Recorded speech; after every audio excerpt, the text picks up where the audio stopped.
The winter wind whipped down the street, biting at exposed skin and chilling even the hardiest souls. Maya, bundled in a thick scarf and oversized coat, hurried along. Her gaze downcast, the day had been a series of unfortunate events, each bump in the road chipping away at her optimism. Just as she considered seeking refuge in a nearby coffee shop, a gentle tap on her shoulder startled her. Turning, she found an old woman, her face crinkled with a warm smile, holding out a single red rose.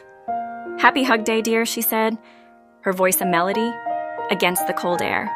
"Would you like a hug?" Maya hesitated, surprised by the unexpected gesture. Despite her initial reluctance, something about the woman's genuine warmth drew her in. Tentatively, she reached out, accepting the rose, its vibrant color a stark contrast to the gray day. As their arms met, a wave of unexpected comfort washed over her.